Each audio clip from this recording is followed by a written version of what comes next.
Hi, and welcome to Power of 10, a podcast about design operating at many levels, zooming out from thoughtful detail through to organisational transformation and on to changes in society and the world. My name is Andy Polaine. I'm a design leadership coach, service design and innovation consultant, educator and writer. My guest today is Dr. Piers Otlhogile-Gordon, an innovation catalyst, researcher, facilitator and evaluator based in Botswana.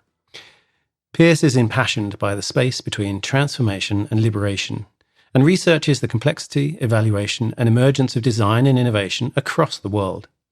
He's built mixed method research designs for Fortune 500 companies, directed design and evaluation strategies for six-figure clients, built and consulted on social change curricula in design, evaluation and equity across 4 continents, as well as co-designing equity design products, papers and services with international change makers. Piers, welcome to Power of 10. It's a pleasure to be here.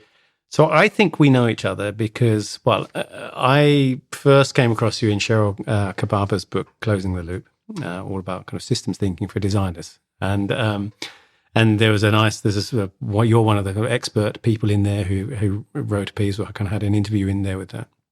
And she was on Power of 10 just recently. And I think probably that's how we kind of connected on LinkedIn. Something like that. There's so many different ways that our worlds like engage with each other, you know? Collide, exactly. So I'm always interested in, I just read quite a sort of long, complex bio, actually. You've got lots of different things going on, but I can kind of see there's some patterns here. Tell me a little bit about your journey from wherever it's been to where you are now. Wherever it's been. Okay, I get to start it. Exciting. I usually like to start this story by talking about video games. Can I start there? Yeah, you can start there. I'm fascinated by that. Sure. Depending on who you talk, I'm a youngin' or I'm an oldin'. My first experience with being addicted to video games and video game community was when, at 9 years old, on my birthday, I got a Nintendo 64. To some, that's too old. For some, it's like, of course, come on, Atari. That's my first experience, right? You're young to me. Hey, it's all good. We have our own background experiences. And the 2 games that really engaged with my identity were Super Mario 64 and Legend of Zelda: Ocarina of Time. I'm currently playing Tears of the Kingdom on Nintendo Switch. The new one. So it is deep in my psyche, in my soul, to be a part of those identities. And additionally, a little bit later, the game was Tony Hawk's Pro Skater. Invested me into becoming a skateboarder for a little bit of time until I broke my shoulder. But these experiences, I realized over my professional career, made me grapple with the identity that really resonated. It is being a discoverer. These interactive narratives that we play, that's why people get so invested in video games in the first place, get you to identify with the main character, what they're trying to accomplish and what they can do while on the way. And what they do is journey. They learn a lot of great new people. They go across the plane, engaging and connecting with secrets, and sometimes they beat a big bad. But the point here is that you get the ability to engage with a massive collection of knowledge that you hold and leverage to your benefit. If that means, for me, traveling on my skateboard all across the city where I'm from, Ellicott City, Maryland, by the way, with folks that I loved and appreciated, and found new places to make mistakes on kickflips and do all these different activities. And that became endemic to how I saw not only what I liked to do as a preteen and as a human, but in my professional life, how I navigated my professional career. Meaning, I've done a lot of weird things. Had a lot of weird professional shifts. For instance, undergrad, got 2 degrees, applied physics and aerospace engineering. And then I shifted into an interdisciplinary PhD program where my fields are innovation practice, evaluation capacity building, and international development. So you started as a rocket scientist. Yes, is that what you're saying? It is a thing. I have a lot of feeling. So you get to actually say, hey, I did get trained in that. And one of my favorite things to say is rocket science isn't the hardest thing I've done. It's not the hardest thing I've seen in my own professional career. And people love that. Like, what do you mean by that? And it facilitates more of a conversation. So past that, the reason why is because I recognize a lot of my colleagues and a lot of the work we did after you got your degree was disconnected from people in their complicated problems, their wicked problems, right? From society, from environmental, ecological, or economic concerns, from I needed my work to have a soul. That's the phrase I've been saying for a while. And I came across, I knew I was going to PhD, and it gave me the space to find disciplines, communities, relationships that I could combine what I didn't know with other disciplines that I could dive into. And those became the three that I described before. Right. Got the PhD. The Botswana point that you mentioned is interesting because my main topic of my dissertation was the Botswana innovation ecosystem. Okay. Right. That's well done for managing to have the one liner, by the way. You know, people say, what's your PhD about? It's like, well, there's a kind of one sentence version of this, and then there's a 100,000 word version. There's nothing in between. Hey, it gets people invested because you say, what does that mean? And then we could dive into the rest of what it's about, right?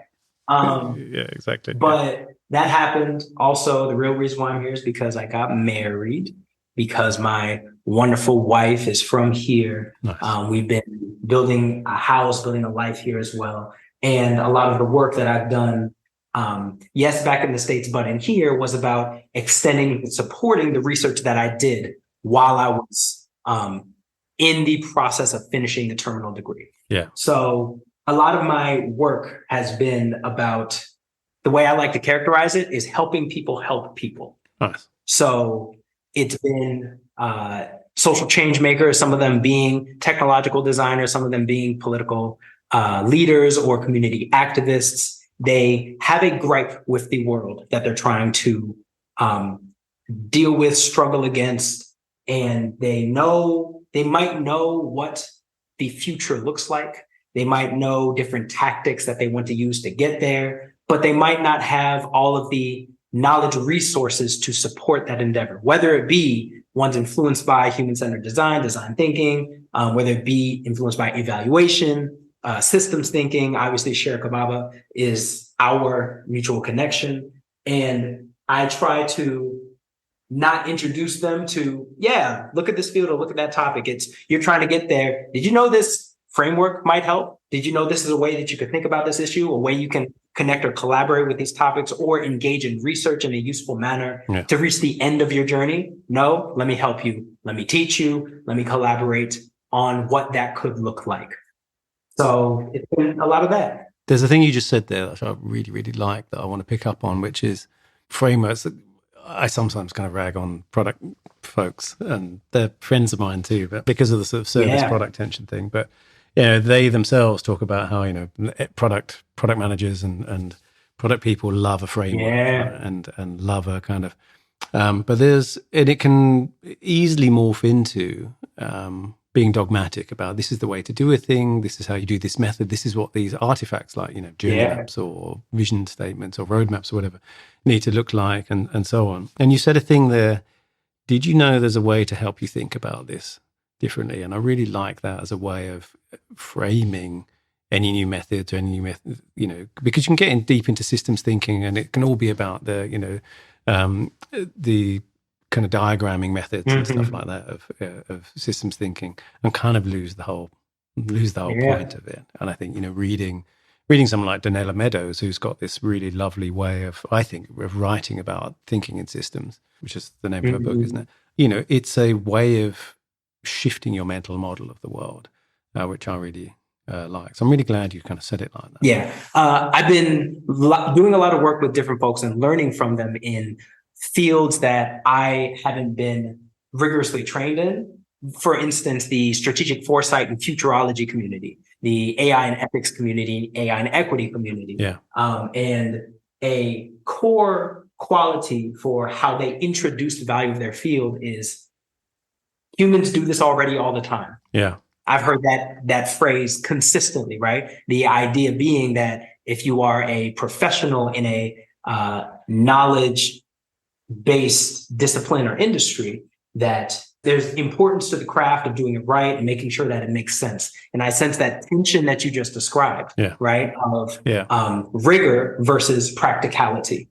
And in many ways, this will get into a deeper conversation about my problems with HCD, of which I have many, but I'm much more leaning on the importance of practicality when wielding these methods, because making sure that we humans in all of our connections make sense of and can use the tools, whether it's how to create the world, how to evaluate the world, how to imagine a future, a way that affects everyone instead of stays in the silos, stays in the pieces of industry or academia that none of us can reach. Yeah, I think part of that though is also this idea of the map is not the territory, right? The methods and methodologies, they're all very useful because they are, they help you usually understand complexity or complex things in a kind of simpler way.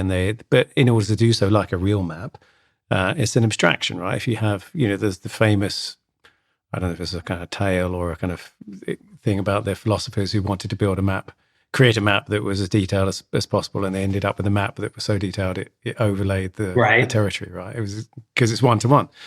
And so all maps, and you look at, when you zoom out on like Google Maps, you see there's different levels of abstraction it goes through. At one level of zoom on a city, you don't see all the tiny alleyways, or you don't see the names of those things, right? And you keep zooming out and you just see the major roads and so forth. And I think, I talk about, and this is why this podcast is called Power of 10, is, this idea of kind of zooming in and out and being aware, though, of the abstraction you're doing at that moment. And you're doing it deliberately because you can't think about everything all at once, or you can't talk about everything all at once because you can kind of end up in that whole, we're just kind of boiling the ocean conversation and kind of get nowhere. And so you do need those levels of abstraction. But I think what happens quite often is people forget that that's what's going on, right? That they think that you see it in economics all the time, right? There's a whole lot of economists who are going, no, we're really going into a recession in the US, which isn't. And they go, no, but the model says we're going into a recession, and all the indicators are actually saying no. And it's like they can't handle the fact that their Chicago economics models don't match what's actually going on in the world. And I think this happens all the time. I think there's a thing here that we could probably segue into the HCD thing, which also happens, right? Where you kind of, those methods of human-centered design, which have been, incredibly useful in many respects to bring a lot more human-centered thinking into the design studio, a lot more sort of outside-in thinking, certain type of outside-in thinking to the design studio, but also is obviously brings with it abstractions that have made or design, I would say, sort of blind to a whole lot of other areas, not least the fact that it's very Northern Hemisphere, US, white-centric, Tell me your feelings about human-centered design, Dr. OG. Oh, I have many. I have a lot. All models are wrong. Some models are useful, right? And the question becomes, what are you trying to use it for, right? So let me start with discussing my pedigree, right? Some people won't even listen if they don't think that you've had experience in the topic in the field. And when I started my PhD, one of the core questions I dove into first was a collection of papers on human-centered design for development. Yeah, we tried, and in certain ways, the failed is a complex phrase, right? We fail forward, right? Yeah. We did our best to try and amalgamate all of the different assets that recorded human-centered design processes and peer-reviewed publications. At the time, I think it was like 2013 or so, had lasted for a while. And there was a lot of diversity and experience and thought and background and implementation. And I say that to say I'm glad that I was trained in what it was supposed to do and what people had done to wield it across a lot of different development spaces. And at the same time, I'm also appreciative a year or so later that I engaged with and continue to go down the path of critiquing design as a whole, human-centered design being a part of that. I think a incredibly powerful resource that I came across. Designers love being interdisciplinary, so I'm going to bring in a discipline that knocks them on their ass just a little bit. There's a course that came out during early COVID when the West still believed in it, right? It's called Modernity and Coloniality by Ahmed Ansari. I believe I know he's a professor in New York. Exactly which university, not quite sure. He's moved around a bit, I believe. But the course was built for designers to start discussing structures, frameworks for how the world has been built that design fits inside and must understand if it is to see the world through its through many different true perspectives. And one of the main points is influenced by the field of world systems theory. Yeah, they try to understand the world as it has been constructed in larger societies as a whole. And one point they make is the Portuguese did a lot to mess things up, like create the idea of stratified racism as a caste structure that, but the core asset that they use, the framework that we orchestrate across many different ways that we engage with our world, they call the center periphery model. The idea being that when mercantilism started and they built and took resources, whether it's gold, whether it's people, whether it's ideas, back to the crown to help increase the wealth of that empire that was then replicated by many other empires to compete with each other. That process of construction was replicated across many, many different ways of how humans engage with life. That means economic systems, labor systems, political systems, educational systems. You see a center and a periphery, and that includes race, gender, sexuality, class, and also that includes the creative industries, specifically design, right? So the main way that it represents itself in how we operate is a collection of rarefied designers that have had a particular type of experience, that engage with community, that connect with a type of abstractified design that is separate from craft, where people can associate, they can operate, they can see, like for instance in Botswana, they can engage with herbs like Sengaperile, Devil's Claw, and Hoodia. They can connect with those entities, research them, come back and say, these are ideas that can help benefit the rest of the world, steal them, turn them into and support multinational corporate profit, and specifically medicines and herbs that the people who've been raising and engaging with those resources for hundreds of years get very minimal benefit from. If not, their lives become markedly harder because then they're affected by the economic system of that thing prioritizing how they live their lives, right? Yeah. So in that process, design becomes a translator for people with power. Like, this thing was good, now we can expand it and make it larger and more innovative so that some people can make money off of it and can shift the economic structure of how the world operates. It becomes a place that creates a hierarchy for a type of creation. It universalizes. If you don't do it like HCD, then it's not really truly a design method, or similar to other methods that have come before or ones that critique it afterwards, right? It becomes the main fuel or maybe engine for how humans see future coming. It is, the future is here because these new innovations are happening more quickly than culture can understand and recognize. And because it's harder for humans to adapt and understand, let the people who understand it and can build it hold power over what the future can become. And that that's a collection of power in many ways that people don't reconcile with and isn't leveraged for the ways that humans are still designing outside of those paradigms. If I was to sort of crassly summarize, and I think it probably is a crass summary, because I think you're making quite several kind of interconnected and quite subtle arguments, but are you saying that, one aspect of, say, human-centered design is it's become this kind of monolith that it feels like we forget that it's an invented methodology and way of thinking and system, and just think, well, that's just the way things are, just in the same way as we kind of assume capitalism is, well, that's just the way things are, right? Or corporations, which are actually a relatively young entity in human terms, are just that's the way things work. And that therefore allows for or excuses lots of dubious behaviors with a kind of shrug of like, well, that's just the way it is.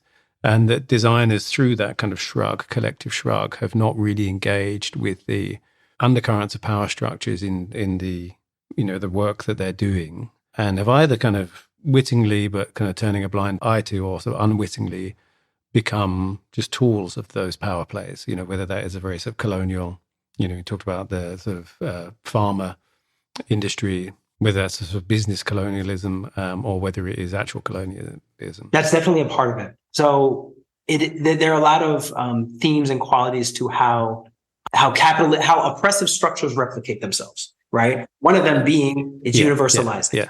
People attach and they recognize a business sense, a hierarchy sense of how a part of society should live. In this situation, it's creative industries, it is innovation industries, and the way becomes the way that, like, you innovate, you ideate, you prototype, you problem find towards particular issues, and the people with power recognize how it fits, aligns with their interests, and spread it across the world. And in many ways, it is a epistemicide of other ways that people create and evolve towards other ends and means.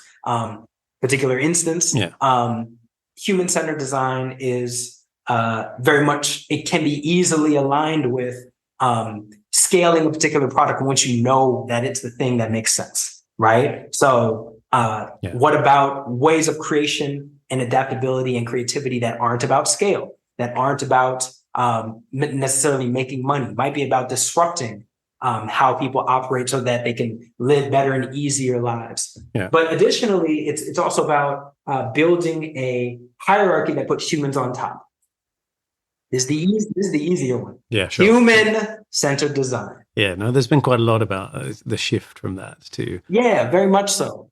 Planet-centered, life-centered design. My favorite article a couple of years back, might be a decade back now, it's called Bee-centered design. As in being centered, or as in bees? As in bees, the animal that flies around. Yeah. They're crucial to everything. Essential, very much so. And it's valuable and representative for humans to engage not just only in a type of empathy for how they operate and how they will build things to benefit their perspective of identity, but a solidarity for the living things that we are a part of and we do not lord over, right? Yeah. So it's a lot there, and there are a lot of other pieces to it. I think the core thing is recognizing that there are humans and other living things have exercised agency over things they create in the world in ways that are valuable and necessary. And human-centered design is not the only way to do it, but the people that evangelize it act like it is. And that's important. So I want to ask you, sort of try and kind of make a practical question for this, because there's obviously been a large amount of, it's not always white. It certainly is mostly sort of Northern Hemisphere designer as savior stuff that's gone on in using kind of human-centered design. I mean, some of the case studies that you read are, literally are these poor people in Africa, and select whatever African country you want, were having a problem with this thing, and we came along and kind of interviewed them and, did some pseudo-ethnography for kind of a week or two, and designed the solution, and look how much better we've made their lives. And, I've made a very crass version of that, but there are more subtle versions of that. And there are people who are doing good work. There are people who are kind of trying to do good work. And in general, I think for most designers, it comes from a good place, right? At least, psychologically, or, comes from the heart, that stuff of like, I want a lot of designers get into design because they want to make a positive impact in the world.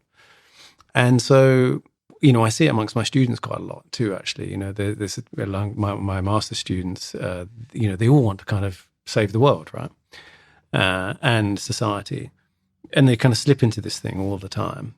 From both your experience and your understanding of this, how can they kind of escape that trap, still be involved in doing work that is impactful and positive, at the same time as not kind of slipping into this kind of savior syndrome? I'm going to tell you a few stories. Please do. That really resonate with me on that point. Some of them are from my own experience. Some of them are from my favorite books on the topic. The theme that I'm trying to wrap around into, we'll see if I succeed, because I love going too deep, is how much is your ego replicated across your areas of influence? Right. So first story is mine. I came into Botswana first as a part of a program called the International Development Design Summit, funded by USAID, run by MIT.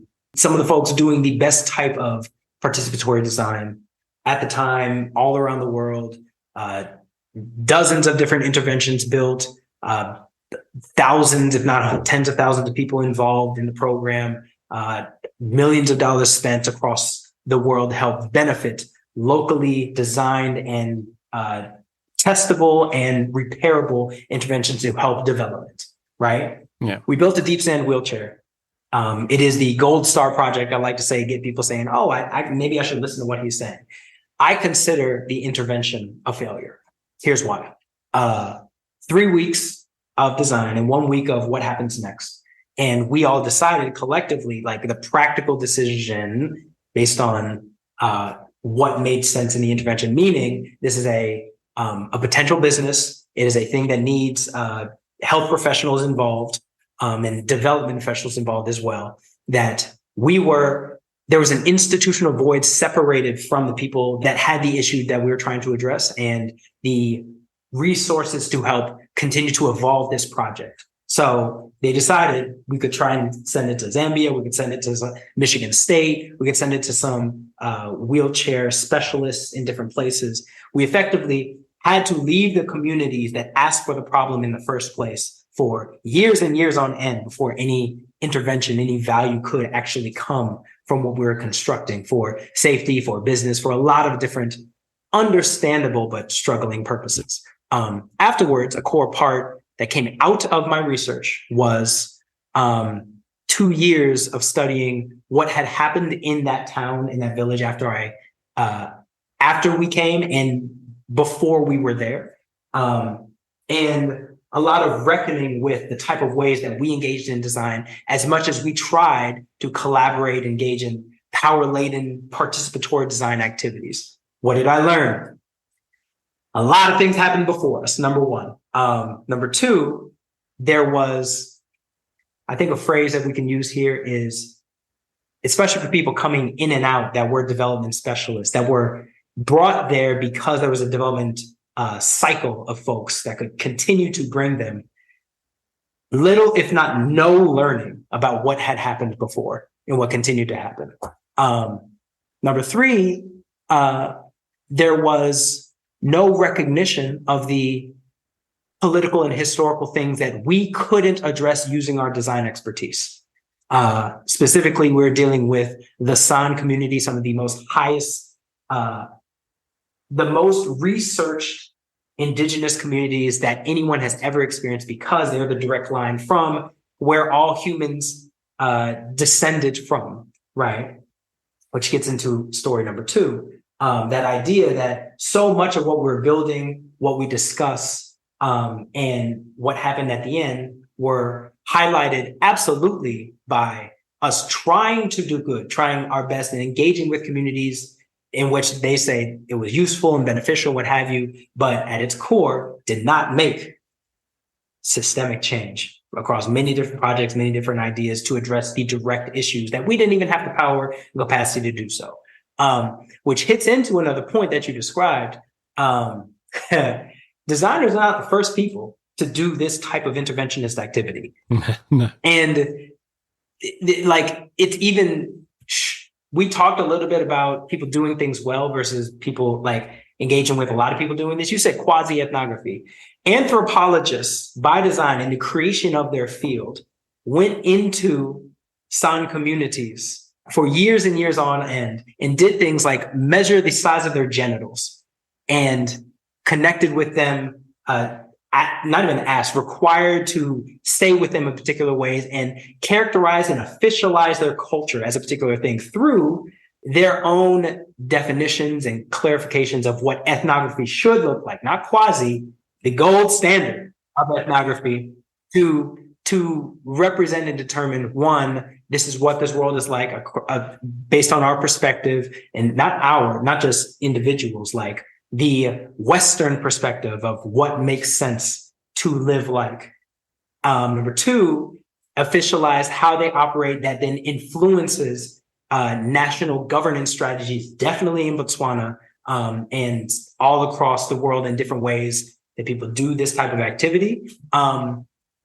And overall, fail to recognize the culture, the perspective, the agency, and the needs of this community, either when they started in the world, but then afterwards. So when things started changing based on design interventions, international development interventions, innovation interventions, it's a big thing that keeps happening. And that these are larger stories about the history of these types of activities to get to that larger point that so much of our professional activities and how we operate trying to do social change is wrapped up in our egos. And I don't only mean egos in terms of like an individual mind state of how you operate with someone. I mean the ego of an organization, the ego of nation, the ego of the West as a whole, basically separating and identifying itself as the valuable way to go, the one way, the top way, the center. Mm-hmm.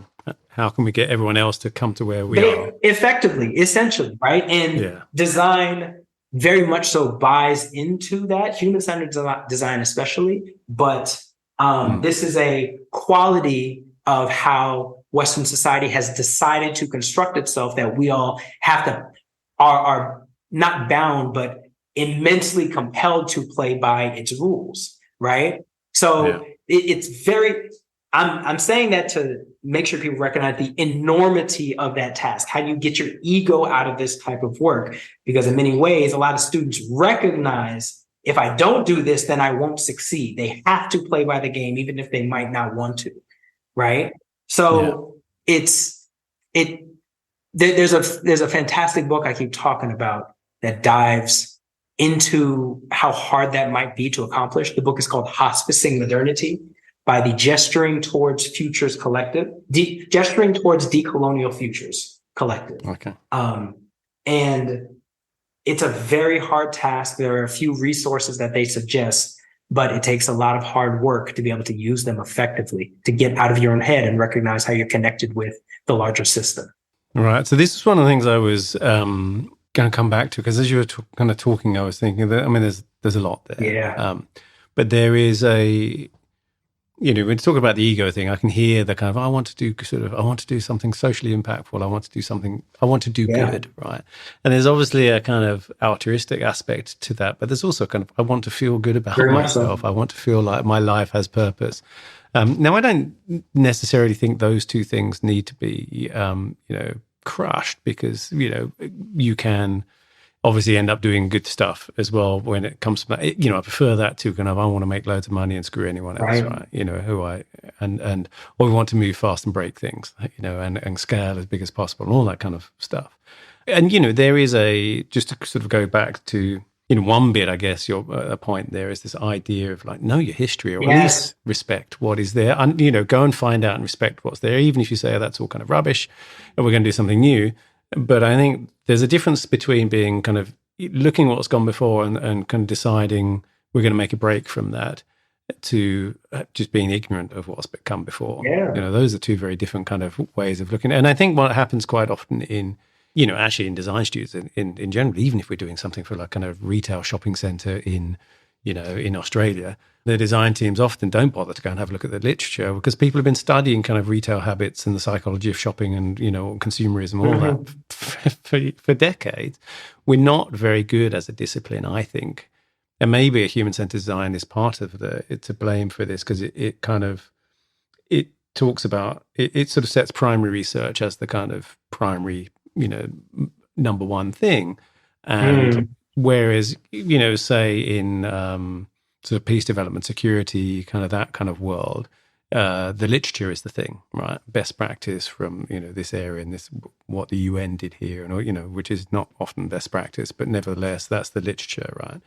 And I think that, design has been pretty bad at kind of knowing its history, kind of even within design, actually, but knowing its history beyond design. It's not very good at starting there. It's like, what have other people had to say about this thing? And part of it, I think, is this idea that, the beginner's mindset, we want to come in as with fresh views. And in fact, what we're trying to do is have that break. In order to be innovative and new, we need to have that kind of break and not be influenced by that stodgy old stuff that's just been kind of, repeating the same loop. Tabula rasa. Yeah, right. But at the same time, then you kind of are doomed. I mean, you see it quite often where sort of design teams come in to something like in kind of, peace development security, and they say, well, what about if we do this? And everyone kind of there rolls their eyes and go, yeah, we've been trying to do this for years. There must, on the other hand, there is an advantage to fresh eyes. There is something that brings of kind of, as you said, do you know there's a different way of thinking about this? There's a methodology, there's a mindset, a different way of kind of thinking about this problem that is different from the one that has been repeated many times. And there feels to me like there must be a balance to be had there. And I don't know if it's about getting rid of the ego as it is, as rather than the self-reflexivity, recognizing that, okay, that's there. It's not going to go away. You can't really get rid of your ego. And in fact, my wife, as a psychologist, would say it's a very important thing. But there's about understanding where that is and in the context of which you're operating, there seems to be the work to be done. We might anger some LSD researchers, right? Some shrooms researchers, but maybe you can't get rid of that ego as you're operating in these spaces. Like, the ego has a purpose, right?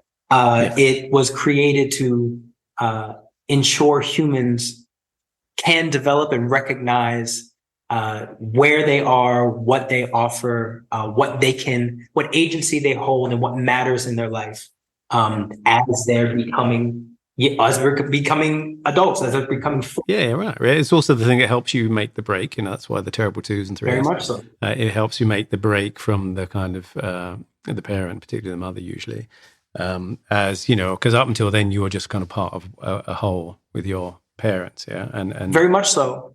And I think a core thing to recognize is if you're doing one thing, you're not doing another thing, right? So tabula rasa has those beginner's mindset, starting from scratch, recognizing what's there, has value, and is also deeply, grossly over prioritized in recognizing the value of innovative thinking, right?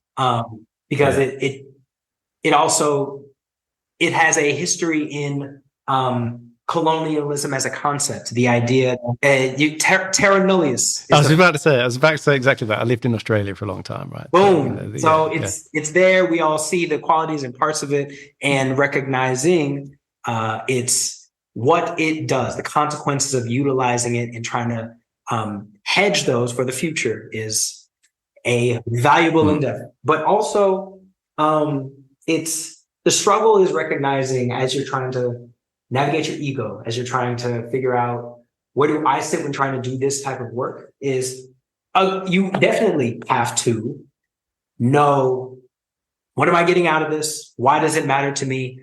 Who am I carrying as I do this type of work? Who's driving the bus, right? And who are my passengers? Who's my shadow self? Who are the identities that make me feel excited or frustrated or defensive or insecure when I get influenced by these types of things, right?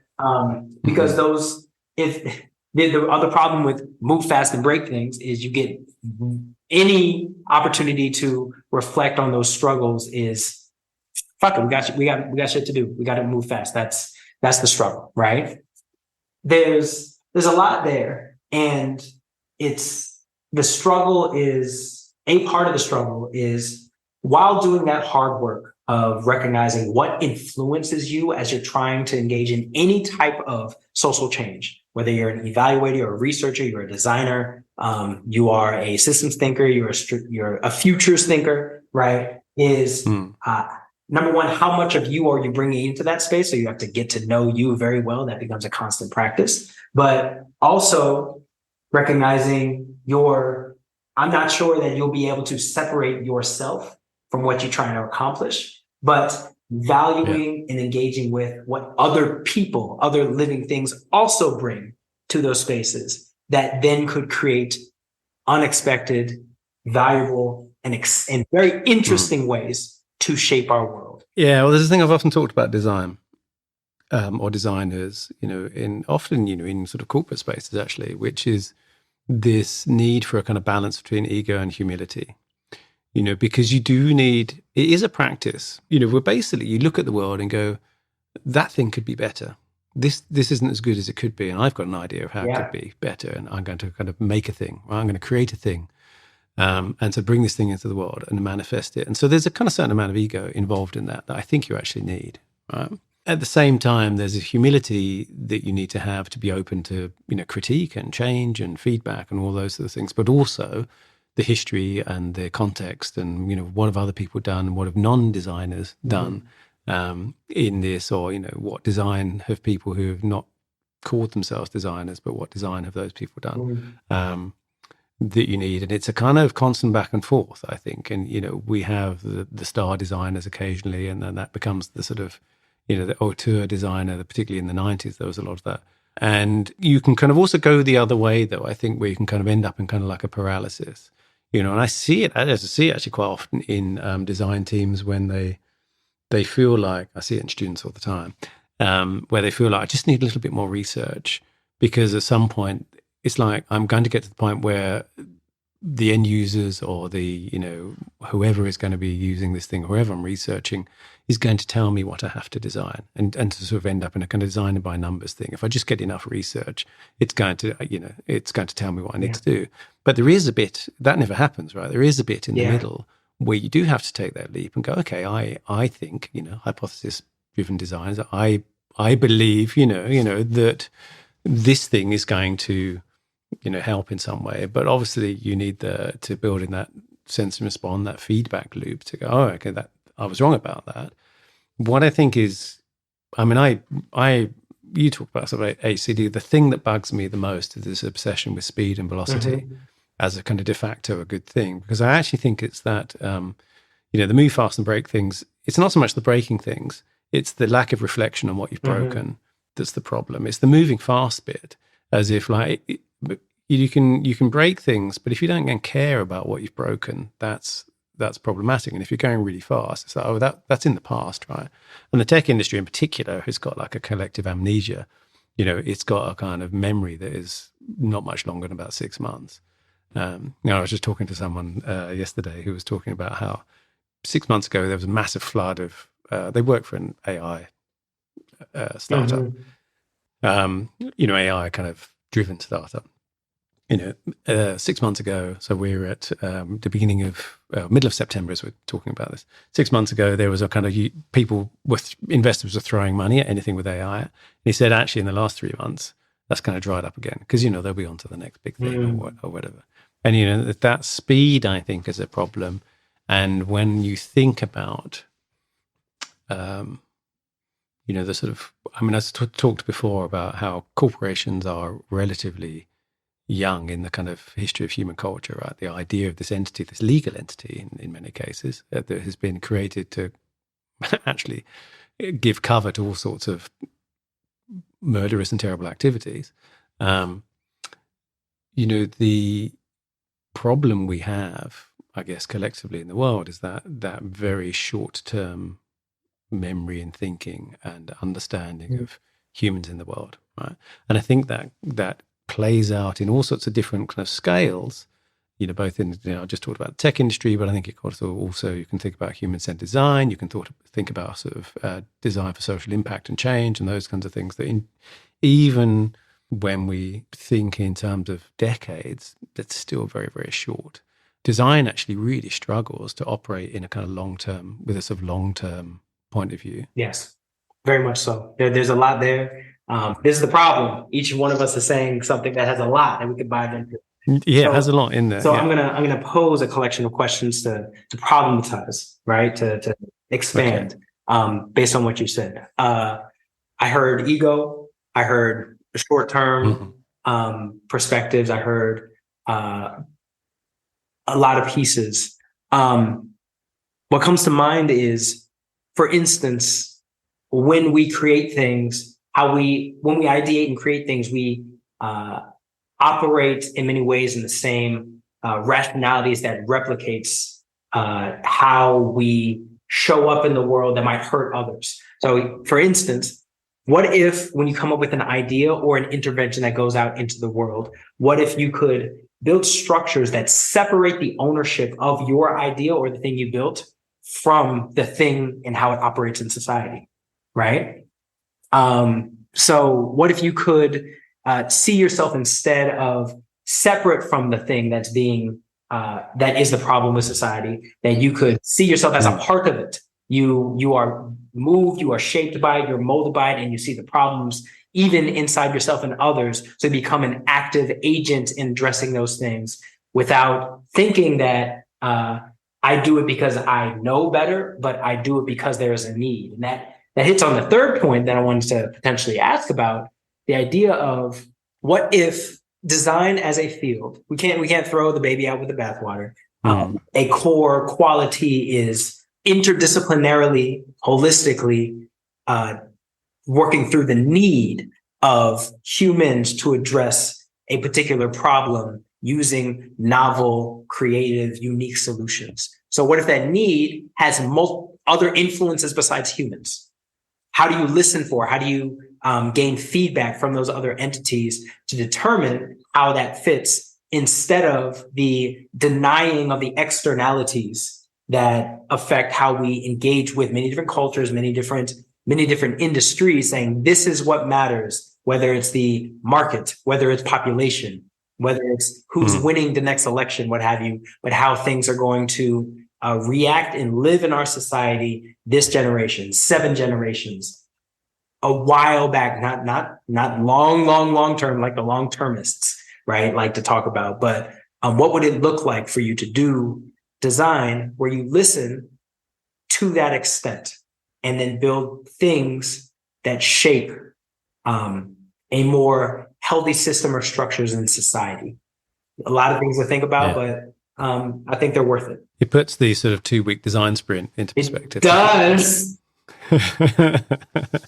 I mean, it does. I mean, I think it, I'm going to sound just like sort of kids get off my lawn, but I think a lot of the world's ills are down to us wanting just to go as fast as possible all the time. I really think it's an issue. Very much so.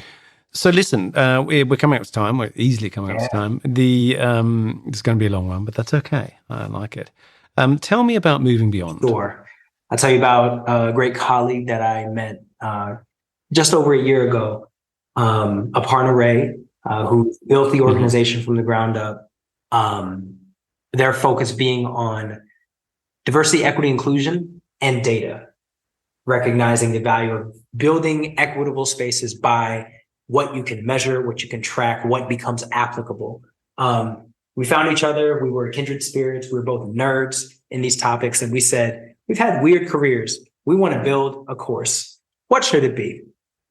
If we went down this path of supporting equitable social change 10 years ago, we wanted to build a course that made it more valuable, more efficient, more about the issue instead of about our egos. What course would we make? And then we made it. We call it Equity Intuition.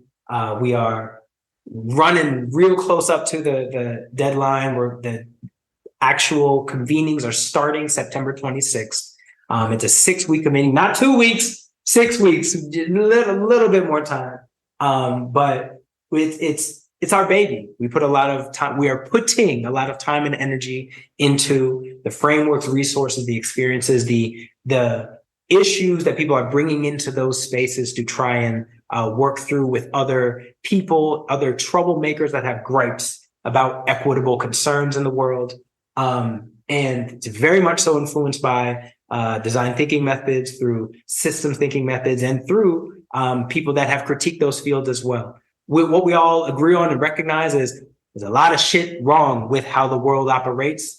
And we see the importance, both our organizations and individuals, in funding and supporting capacity building to help recognize how to draw the map, right? Yeah. But how to have other people critique the map, take the path, and figure out what the vision should be on the other side. So we're glad to talk about it. So what kind of people are you hoping to get in to this? And what are you hoping will be the outcomes of it? Troublemakers. We want troublemakers. We okay. want, we have some political organizers. We have some innovation consultants, folks that help build for large for-profits and the like. We have people inside organizations. We have folks that have been recently let go because of the world in which we live, that all come with the first thing that we ask people, and we did in our LinkedIn lives and what have you, is we ask, what is your gripe? You might not have a problem space yet. You might not have a how might we? Definitely not the plan after you get through that, but you definitely have, this is fucking wrong, and I can't quite describe why. Maybe even a feeling of the issue that you're dealing with, and you have the resources. You have the important community that can help you support putting that gripe into strategic practice. You want to figure out how to chart a path towards an equitable issue inside your organization, with your community, with a particular technological problem, in a different country where people are helicoptering in and out with design interventions, right? You want that? Come here. Okay. So they don't have to be designers. They don't have to be any flavor. Most of them aren't. Anyone. Most of them aren't. Yeah. Okay. All right. Cool. So, I'll put the links in the show notes. Thank you very much. But it is, it's movingbeyond.co.lab. Yes. Is the where the course is. Okay. And it's, when you say it's starting, you said it was starting the 26th of September in 2 weeks. 26th of September. Okay. All right. So people can sign up there. Now, I have a last question for every guest, and your task is going to be to come up with a short answer to this. Power of 10 is named after the Eames film, the Ray and Charles Eames film called Powers of 10. It's about the relative size of things in the universe. And I talk a lot about kind of zoom levels. I talked in the introduction from, could be some UI small thing to kind of changes in the world. What one small thing is either overlooked or should be redesigned that would have an outsized effect on the world? Directed practical compassion. These are slightly different topics and ideas, but favorite quote, justice is what love looks like in public. Nice. We're having virtual meetings all over the place, right? A lot of my folks are back in the States or in other places outside of Botswana. And these people are smart. These people are tired. These people see a struggle that they're trying to deal with in their own lives or in the rest of the world. And they come ready to brandish their guns of their pedigrees, of their work, of what they think should be accomplished, of what makes sense as we move forward. And I realized something I've been trying to practice in every single meeting I have is compliment them somehow. For instance, I'm just appreciative. What I love about our conversation, number one, we can go back and forth, we can connect, we can debate about these topics, but what I really appreciate, number one, other than your beard, so I'm trying to get your beard one of these days. The color I appreciate yours. But what I appreciate is the openness and the succinctness at which you try to engage with what I'm bringing to our discussions so that it can become a more productive space for any designer, whether or not you believe or not in human-centered design, to question and collaborate how to build things better. And I can see that you've done that in other conversations, and I'm excited that this becomes a space for collaboration. What I just did is compliment you, and professionalized beings in our society don't use that as a tactical measure to engage with humans, to lower their defensives, to connect with things about what happens in their society, and to move together as a collaborative. If you're kind with people, then they might not want to give you shit and recognize we're all in this together on this earth to build and move and evolve. So a small little thing is try to be kind with someone else so you can recognize how you can work with them. Well, Piers, Dr. OG, I appreciate your magnificent thinking and everything you brought to this conversation and your time. Thank you so much for being my guest on Power of 10. It's been a pleasure to be here. You've been listening to me, Andy Polaine, on Power of 10. You can find me at apolaine on pkm.social, on Mastodon, apolaine on Twitter, or go to polaine.com, where you can find more episodes, check out my coaching practice and online courses, as well as sign up for my newsletter, Doctor's Note. If you enjoyed the show, please take a moment to give it a rating on iTunes. As you know, it tickles the algorithms and helps more people find the podcast. As always, get in touch if you have any comments, feedback, or suggestions for guests. All the links are in the show notes. Thanks for listening, and see you next time.